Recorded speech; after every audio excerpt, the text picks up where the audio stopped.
ကောတမ်မြို့ရဲ့နေကင်းကြောင်တောင်ဘန်ဒါပြတိုက်မှုတစ်ခုနဲ့ဇက်လန်းကိုစဖွင့်ထားပါတယ်ဗျာလူသက်သမားဂုံတန်းတစုဟာမျက်နှာဖုံးတွေအသီးသီးဆွတ်ပြီးဘန်ကိုဝင်စည်းကြတာပေါ့ဒါပေမဲ့ထူးကြတာကသူတို့ဟာတယောက်ကိုတယောက်အလဲ့ကြပြန်တတ်နေကြတာပါပဲနောက်ဆုံးမှာတော့အစီအစဉ်ဆွဲခဲ့တဲ့ဂျိုကာတယောက်ပဲကြံခဲ့ပြီးမာဖီယာတွေရဲ့ပတ်စံတွေကိုယူဆောင်ပြီးထွက်ပြေးသွားပါတယ်ဒီချီရဟာဂေါသန်မြို့အသက်ငရဲတကာပွင့်သွားတာပါပဲတစ်ဖက်မှာလည်းဘက်စ်မန်ချစ်တဲ့ Bruce Wayne ဟာတူစရိုက်လောကကိုရှင်းထုတ်ဖို့အစွမ်းကုန်ကြိုးစားနေပါတယ်သူနဲ့အတူရဲမင်းကြီးဂျွန်ဂေါ်ဒန်ရဲ့မြို့ရဲ့မျော်လင့်ချက်အသက်ခရိုင်ရှည်သေးဟာဗီဒန်ရဲ့ပေါင်းပြီးမာဖီယာဂုံသားတွေကိုအမြင့်ပြတ်ချေမုန်းကိုစီမံကိန်းတွေချကြတာပေါ့တကယ်တော့ဘက်မန်က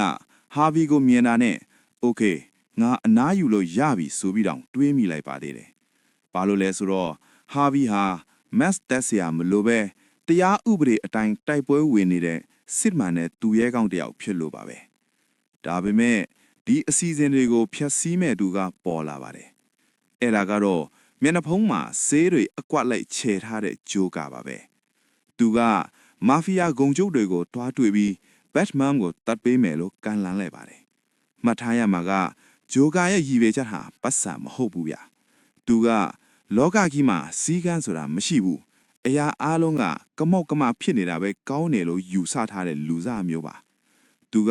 ဘက်မန်ကိုမက်စ်ချွတ်ပြီးလူအများရှိထွက်လာဖို့မဟုတ်ရင်တနေ့ကိုလူတယောက်နှုံးတတ်မယ်လို့ကြေညာလိုက်ပါတယ်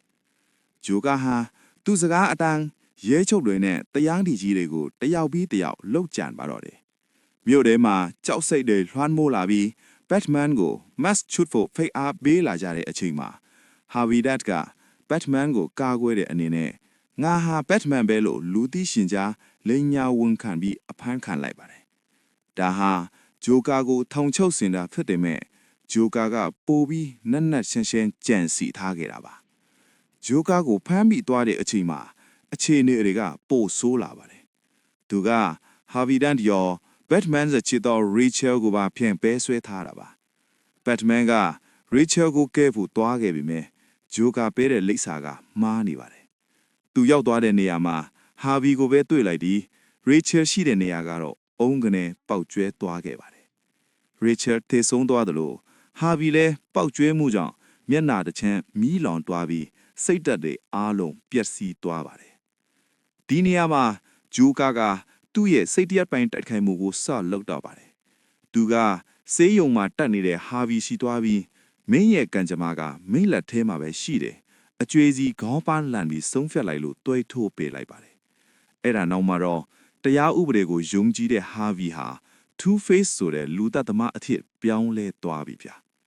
ဇက်ရှိအမြင့်ဆုံးကတော့ဂျိုကာကမြို့ထဲကလူတွေကိုတင်းပေါ်နှစင်းပေါ်တင်ပေးလိုက်တဲ့အပိုင်းမှာတစ်စင်းမှာအရာသားလေနောက်တစ်စင်းမှာထောင်သားလေဘသူကအရင်ဖောက်ခွဲမလဲဆိုတာစမ်းတတ်တာပါဒါပေမဲ့ဂျိုကာမျောလင့်တယ်လို့မဖြစ်လာခဲ့ပါဘူးလူသားတွေဟာအကြက်အတန်းထဲမှာတောင်လူသားဆန်မှုကိုပဲရွေးချယ်ခဲ့ကြပါတယ်နောက်ဆုံးမှာတော့ဘက်မန်ကဂျိုကာကိုဖမ်းမိခဲ့ပါတယ်ဒါပေမဲ့ဂျိုကာကအောင်မြင်သူလို့ပြုံးနေတုံးပါပဲ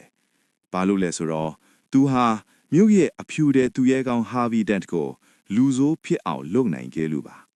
ဘက်မန်ကဟာဗီကိုတားဆီးရရင်ဟာဗီတေဆုံးသွားပါတယ်ဒီအမှန်တရားကိုလူတွေသိသွားရင်ဂေါသန်ရဲ့မျော်လင့်ချက်တွေဖျက်ဆီးသွားမှာဖြစ်လို့ဘက်မန်ကဆုံးဖြတ်ချက်ကြီးကြီးချလိုက်ပါတယ်ငါကသူရဲကောင်းမဟုတ်ဘူးငါကဂေါသန်မြို့လိုအပ်နေတဲ့အဆောင်ရှောက်ပဲသူဟာဟာဗီရဲ့အပြစ်တွေကိုသူ့အပြစ်အထိလွဲယူလိုက်ပါတယ်လူတွေကဘက်မန်ကိုမိန်တီးသွားခဲ့ပေမဲ့ဘက်မန်ဟာမြို့ရဲ့ငင်းချမ်းရေးအတွက်သူ့တိတ်ခါကိုစစ်တေးပြီးအမောင်ထဲကိုမော်တော်ဆိုင်ကယ်နဲ့မောင်းညင်ပျောက်ကွယ်သွားပါတော့တယ်